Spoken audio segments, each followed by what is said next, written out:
¿Cómo estamos? ¿Qué tal, Raúl? Francisco, ¿cómo estás? Buenas tardes. Muy bien, ¿y tú? Bien, gracias a Dios, aquí ya conectados en el live. ¿Cómo te ha ido? Veo que ya tienes pendón corporativo. Muy bien, Eso lo presentamos, baja tus impuestos para servirte. muy bien, muy bien. Me parece. Así que me parece. Y Cris, contigo empecé a aprender de muchas cosas. Muchas gracias por enseñar. Lo hago feliz, me encanta. Es parte de los desafíos que la gente aprenda. Mucha formación gratuita, eso lo hacemos siempre. Pero también tenemos los challenge, ¿ah? Cuando quieras hacer una formación pagada y nos ayude a recaudar dinero, ¿ah? Para poder hacer más educación gratuita de calidad, se tiene que mezclar, ¿ah? No, la educación gratuita nace de la pagada. Así que tenemos los challenge que son muy potentes. Entonces, ahora estamos con Raúl, que es uno de los profesores del challenge tributario. ¿Y qué vamos a conversar hoy día, Raúl? No sé si te contó la Juani que me tocó un problema y tengo poquito tiempo, así que en vez de interrumpirte como siempre lo hago, No, te voy a dejar conversar. mira, partamos al tiro con los puntos, Francisco, ahí en honor a tu tiempo y tratemos voy a tratar de ser bien puntual, ¿cierto? Y explicativo y conciso en los puntos para, no, para tratar de abordar lo que Vamos, tenemos como agenda. Así que adelante, Francisco. vamos, yo estoy hoy día porque no pude estar, estoy así como en la oficina sin nada, así que los puntos que me mandaste, no tengo la pantalla para poder verlo, así que vamos dándole, esto es el tema de los vivos, el tema de los vivos. ¿Ah? Raúl, tienes que tú guiarme la pauta, porque me mandó unos puntos extraordinarios para todos los que están acá viendo. Raúl sabe o sea, es el experto tributario, y la idea es que hoy día conversemos todos estos temas que tienen relación a cómo formarse para prepararse al invertir en varios bienes raíces. Entonces, ese es el tema de hoy día. Cuéntanos un poco, Raúl, desde el principio este punto. La comunidad inmobiliaria, todo lo que es la estructura, parece que nos quedamos pegados. ¿No? Eh, ¿No? Ya. A ver, la comunidad inmobiliaria sabe muy bien, ¿cierto?, del desarrollo de este camino, que gran parte, gran mayoría del proceso lo hacen a través de personas naturales. La pregunta, ¿cierto?, y un poco lo que nos llegan en nuestra radio, dejo la persona natural y me traspaso, ¿cierto?, a un contribuyente de primera categoría, en donde puedo hacerlo a través de una sociedad, una persona jurídica, o a través del empresario unipersonal, un poco para cambiar la estructura de tributación, ¿ya? Entonces, aquí es donde la inversión inmobiliaria, ¿cierto?, necesita nutrirse de algunos conceptos, uno de ellos los temas jurídicos, ¿ya? La persona decide iniciarse en el camino del inversionista inmobiliario como inversionista, tiene que evaluar, ¿cierto?, cuál es el vehículo de inversión que va a ocupar y que lo va a acompañar en esta larga carretera que va a tener de aquí a 20, 25, 30 años plazo, ¿ya? Aquí es donde radica cierta pregunta que muchas de las personas no han hecho. Bueno, si la inversión inmobiliaria ¿cierto? Como una estrategia de libertad financiera de largo plazo, ¿qué vehículo de inversión o cuál es la estructura jurídica que yo debería tener para poder, ¿cierto?, llegar a puerto respecto de mi planificación y respecto, ¿cierto?, de la inversión que yo estoy haciendo hoy día para tener los mayores beneficios tributarios, jurídicos, legales, civiles en el futuro. Entonces, aquí es donde nace un poquito la pregunta, respecto a las personas jurídicas. Un inversionista inmobiliario que hoy día decide, ¿cierto?, plasmar, ya vio todos los lives, ¿cierto?, tuyos, Francisco, se metió a tu podcast, ya empezó a investigar acerca de educación financiera, se metió, ¿cierto?, con la parte tributaria. La pregunta ahora es, ¿qué estructura jurídica le permitiría a él llegar a buen puerto de aquí a 25 años más?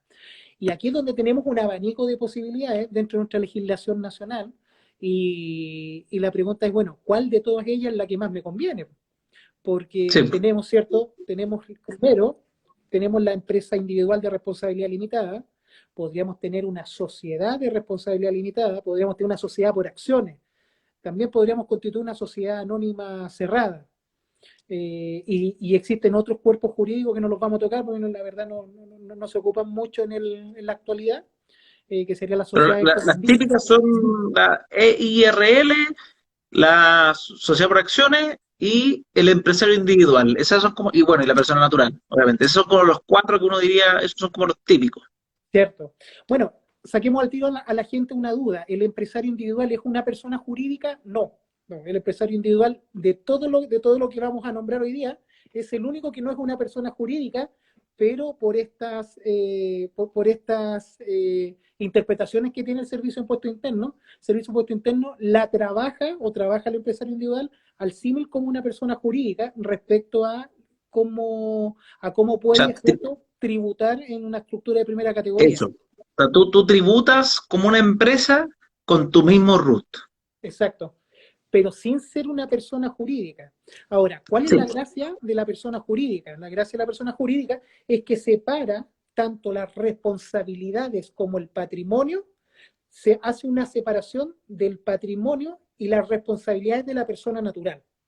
Entonces, yo puedo ser Raúl Cortés, mi RUT 15 millones de infracción, puedo constituir una IRL, que es una sociedad de personas, dentro de la estructura, ¿cierto?, se conoce como sociedad de personas, porque hay una carita que está detrás representando esa sociedad, pero me van a asignar un RUT que es el 76 millones XXX, que esos son los RUT de hoy día. Entonces, ¿qué es lo que ocurre en este concepto, Francisco? En este punto hay una separación de los conceptos de responsabilidades que puede tener Raúl Cortés con un RUT de 15 millones respecto de las responsabilidades civiles, penales, tributarias, administrativas del nuevo RUT que son 76 millones. So- Es como que Solo una separación. tu consejo experto. Yo armé una sociedad que se llama The Power Challenge ¿De y somos acuerdo? 4 socios. Y los 3 socios míos están como empresa y yo estoy como persona. ¿La fregué? No necesariamente, no Ah, necesariamente. ya. Ya, no necesariamente. Lo que pasa es que la estructura, y aquí quizás vamos a hablar un poquito más en profundo antes de, Pero yo, de si explicarlo. la empresa llegase a tener un problema, yo respondo con mi patrimonio personal. No. No, lo que te quiero explicar en este punto es que al momento de constituirte como empresa o ser socio de una empresa, tu responsabilidad como persona natural llega hasta el monto de los aportes que tú hiciste respecto del capital de constitución de la empresa. O Ah, sea, ya, ya. si esta empresa tú la constituiste entre 4 socios, un cuarto del capital social con el cual se constituyó la empresa es tu responsabilidad. Ahora, ese capital está enterado en las arcas, por lo tanto, no hay una responsabilidad pecuniaria mayor de tu parte si es que esta empresa, ¿cierto?, tomar alguna obligación civil o alguna obligación de cobranza o de pago con un tercero. Lo más probable es que tus socios, ¿cierto?, se anclaron con sus sociedades de inversiones porque pueden tener Sí, otras pero no, inversiones porque a otro ellos lado. ya tenían su empresa de antes. Yo, como soy novato, como le he dicho a todo el mundo, empecé a invertir recién el año pasado, de forma bien hecha. No he hecho todavía la pega de sentarme con alguien como Raúl y pagarle para que me asesore a cómo debo crecer realmente cuando ya estoy ganando hartas lucas. Sí, siempre lo que nosotros analizamos el punto de vista tributario, después vamos a saltar a las otras responsabilidades, pero el punto de vista tributario es tu base de Bueno, global. igual Raúl podría hacerme el favor de buena onda. Por No, es supuesto, broma, es broma. lo conversamos en off. Lo conversamos en off. Entonces, aquí la pregunta de Francisco, bueno, ¿cuál de todas estas estructuras que tenemos es la que a mí más me sirve para poder desarrollar la inversión inmobiliaria? ¿Ya? Entonces, Perfecto. las sociedades limitadas se conocen como te decía, como sociedades de personas, o sea, las comanda una persona detrás. En cambio, las sociedades anónimas o las sociedades por acciones son sociedades más, digámoslo así, más operativas, más abiertas en lo que significa quiénes podrían ser los dueños de las acciones de estas empresas. Por eso se conoce, el concepto es sociedad anónima, que significa que se conoce que existe un patrimonio representado en una cantidad de acciones, pero no se conoce la cara del socio. O sea, el socio hoy día puede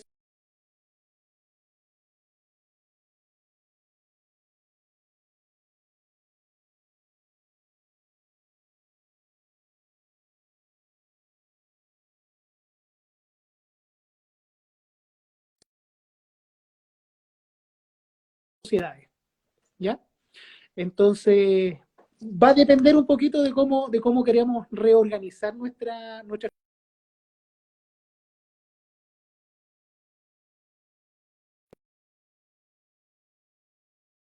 y desarrollo de negocios, ¿ya? Porque su transferencia, la transferencia y, y la obtención de capital para poder crecer en la inversión es muy versátil porque puedes hacer una emisión de acciones y llamas capital y sigues con tu proceso de desarrollo, ¿ya? Las sociedades limitadas se ocupan mucho para generar estructuras cerradas de seguridad de administración, ¿ya? Y aquí te planteo un ejemplo al tiro. Una sociedad limitada para que cambie la composición de dueños y también la composición de representación, tiene que existir una modificación de una escritura. Y eso es un proceso, la verdad, bastante complejo desde el punto de vista del cumplimiento de las cosas. En cambio, una sociedad por acciones, tú puedes enajenar las acciones y de hecho tus socios no se pueden ni enterar si es que no está la restricción en el pacto de accionistas a que tú no vendas tu participación. En cambio, en una sociedad Perfecto. Sí, limitada, siempre he escuchado que todo la se va a sociedad por negociar acciones exactamente es en la bastante presentación. más interesante en ese sentido. Es súper versátil en el punto de la entrada de nuevos socios, la salida de socios, llamar capitales de inversión, a través de aumento de capital, a través de de nuevas acciones. Y como te digo, es demasiado versátil en el sentido de la operación. Las sociedades limitadas son más complejas en cómo operar, cuando hay que sacar el representante legal, cuando alguien quiere vender un derecho social y los otros socios no están de acuerdo, no podría vender su participación. Entonces ahí se coloca un poquito más complejo el tema. Ahora, los inversionistas inmobiliarios, ¿qué es lo que pueden hacer o cuál estructura le podría servir? La verdad están las dos. Va a depender netamente de su concepto de inversión y de su concepto de negocio. Perfecto. Ya, y ahí, y si uno estuviera ahí como en la disyuntiva, así como que, oye, tengo tres propiedades, ¿cómo tendría que plantearse esa persona? ¿Cómo, oye, quiero crecer, quiero comprarme muchas más? ¿Cuál es como la pregunta que tendría que hacerse alguien como para poder decir, ya, me conviene una sociedad o me conviene mantenerme en una inversión? Que tú puedes decir, esta es mucha inflexión caso a caso. Mira, Francisco, a ver, el mantenerse en la estructura de persona natural y saltar a la estructura asociada va a depender, como lo conversábamos el otro día, netamente de su global complementario, netamente de impuesto global en las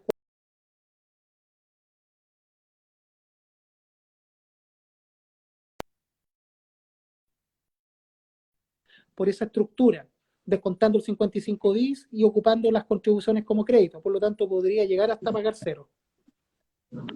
Perfecto, Ahora, si la perfecto. Sí, persona pues, decide sí. iniciar, y aquí hay un tema porque uno trata, ¿cierto?, de poder desarrollar un método o una fórmula.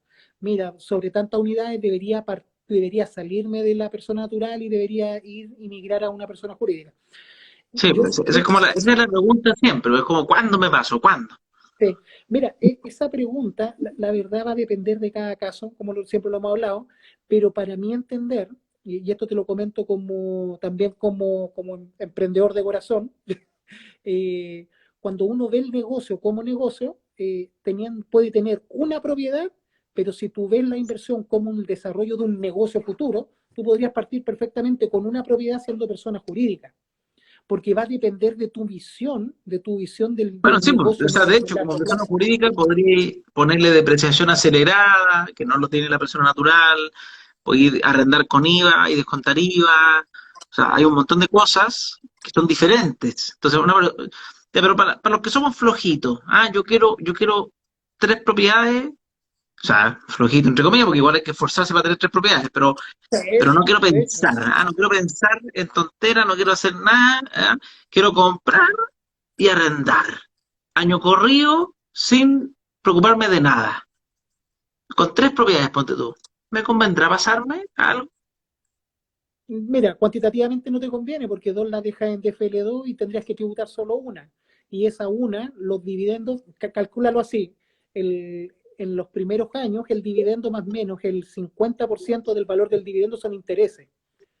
Sí, pues. Entonces, si tienes tres propiedades apalancado, ¿cierto? Vas a pagar tres dividendos, suponte que sean 300.000 pesos cada uno, se va a estar pagando 900.000 pesos de dividendo al mes, en donde la mitad de ello va a ser 55 bits. Al Entonces tiro, sí.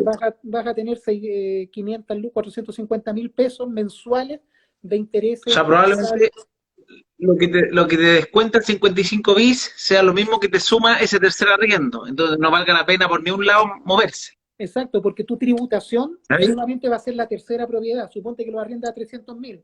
Vas a tener un ingreso global complementario de 3.600.000 al año. Sí, Y pues ese, 3.600.000, pero vaya a estar descontando 4.800.000 en 55 bis, o sea, salís ganando igual, de hecho. o sea, está inneteado en el Está inmediato. sentido, en Para el quien no, sentido, para quien no entiende, por si acaso, ¿qué es lo que es el 55 bis? Es una franquicia tributaria o una franquicia, es franquicia, ¿no? Así se llama. sí, franquicia. Es un, Franquicia tributaria en la cual los intereses pagados por conceptos de crédito hipotecario de vivienda, porque ojo que los créditos fines generales no cuentan, ¿ya? no Pero entra. crédito hipotecario de vivienda, los intereses tú los puedes descontar de tu global complementario, o sea, si tú ganaste 60 millones de pesos o 20 millones de pesos, da lo mismo, pero tú puedes descontar de tu base de global complementario, o sea, si tú ganaste hasta 4.800.000 pesos. Entonces, una persona que tiene tres departamentos, como decíamos, de repente uno puede decir, oye, pero que la tercera propiedad tengo que pagar impuestos, la renta, uy, ¿qué voy a hacer? Uy, le pago un asesor tributario. Y le diría, tranquilén, bombín, ¿por qué le voy a pagar un asesor tributario? A Claro, ver, no. cuéntame, muéstrame sus tres créditos hipotecarios. ¿Cuánto paga de impuestos? No, pago al año, como decía Raúl, 900.000 pesos, ya, supongamos que pago 6 millones de impuestos al año. 6 millones de impuestos. Listo. ¿Qué pasa? El banco va a informarle al Servicio de Impuesto Interno tu 55 bis y te va a descontar 4.800.000 pesos, que es más o menos, es un poquito más hoy día, pero más o menos eso. Listo, eso te baja del global complementario. Positivo, eso es bueno para ti. Y después te voy a decir, oye, pero por mi arriendo, el tercer arriendo, yo lo arriendo en 250. ¿Qué quiere decir eso? 3 millones de ingreso anual. Entonces tú decís, oye, pero estoy ganando 3 millones más, tengo que pagar impuestos por los 3 millones. Sí, pero estás ganando 3 millones adicionales, pero el Servicio de Impuesto Interno te está descontando 4 millones 8. O sea, ese arriendo no importa. O sea, básicamente casi que no tributa, Sí. básicamente. Francisco, Entonces, ojo ahí, porque sí, muchas veces uno dice, oye, con la tercera propiedad me paso. ojo, Depende, po, depende. Si las propiedades las tenías al contado, ahí es distinta la historia. Ahí es donde, por eso es que cada caso es diferente. Porque si las propiedades las tenían al contado, no hay franquicia 55 bis, y ahí sí, esos 3 milloncitos adicionales al global directo. Entonces ahí tú decís, ya tengo que pagar, ahí la pienso, por ejemplo. Si se fijan, cambia, por cada persona cambia. Va a depender de cómo es tu figura, cuánto ingreso tengas, cuánto pagues en intereses, si tienes la franquicia, bueno, la 55 veces es automática, pero si los departamentos los tenéis, no como persona, bueno, que estamos hablando de persona natural, pero sí, entonces, eso es importante. Ahí, por ejemplo, Ariel dice, entonces con tres, ¿mejor sigo como persona natural? Ariel, po. Depende, po. Depende. O sea, Raúl al tiro te tiró así, o sea, más fácil, yo, pero yo te digo, depende. Si las tenéis las tres pagadas al contado, quizás no. Pero si, pero si las tenéis las tres con crédito hipotecario, lo más probable es que te convenga quedarte como persona natural y tomar el challenge tributario igual para aprender. cierto, Francisco, lo que pasa es que de una u otra manera, como tú bien dices, el caso es puntual uno a uno, pero nosotros podríamos inferir una pequeña receta. Yo soy bien, ¿cómo se llama?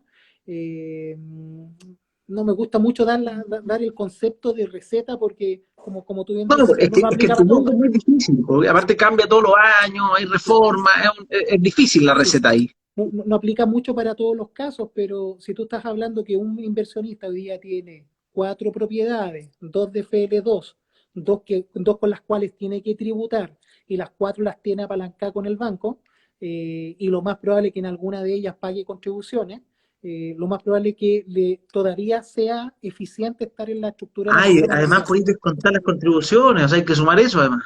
Exacto, es una variable, O sea, es 55 bis más contribuciones. 55 bien más contribuciones. Ya, Entonces, perfecto. entonces quizás en esa estructura todavía sigue siendo eficiente, porque recuerden lo siguiente, cuando yo me transfiero, ¿cierto? Transfiero la tributación a primera categoría, ya todos los meses tengo que declarar mi formulario 29, tengo que desarrollar un balance al año, una declaración de renta Pagarle un anual, contador. pagarle a un contador. Ahora yo le mando saludos a mis colegas. No, pero si está bien, si es parte de, pues, pero por ejemplo, con alguien con 3 propiedades, quizás no valga la pena hacer eso. Exacto, Va a botar la plata, ¿cachai? O sea, no, exacto. no botarla, porque es un aprendizaje. ¿Ya? Va a estar aprendiendo caro. Sí, ahora Francisco, analicemos lo siguiente, pero por eso te decía, si hay una persona, un inversionista que quiere plasmar o quiere pavimentar el negocio futuro como una persona que quiere Es que crecer eso en es distinto. unidades. Eso es distinto. Sí, que eso es distinto a la persona que quiere tener 3 o 4 unidades y de una u otra manera, ¿cierto? Tratar de llegar al pago y después poder vivir de los arriendos el día de mañana.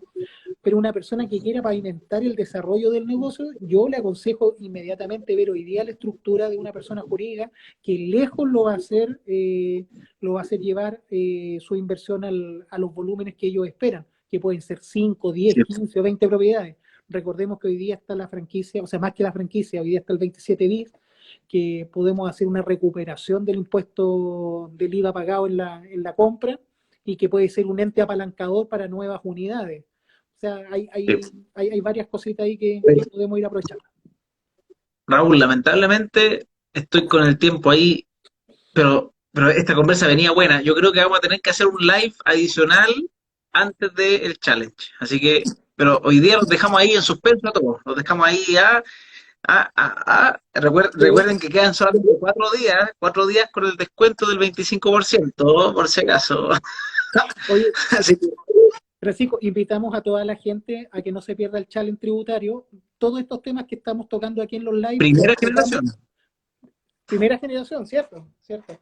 Todos estos temas Sí, los pues. vamos a tocar en profundidad y hay mucho valor en el material, ya que les va a permitir, ¿cierto?, adicionar a su composición, a su variable de éxito financiero, la variable impositiva, que lejos hoy día tienen que considerarla para poder llegar, ¿cierto?, llevar sus inversiones al punto que ustedes están planificando, ¿cierto?, como inversionistas. Así que gracias, Sí. Francisco, sé que estás con el tiempo a tope, así Sí, que no, pero vamos a hacer otro live, sí o sí, ¿ya? Vamos a hacer otro live porque este tema está candente, ¿ah? Entonces, vamos a dejarlo ahí en suspenso para conversarlo, porque es un temazo, ya cacharon.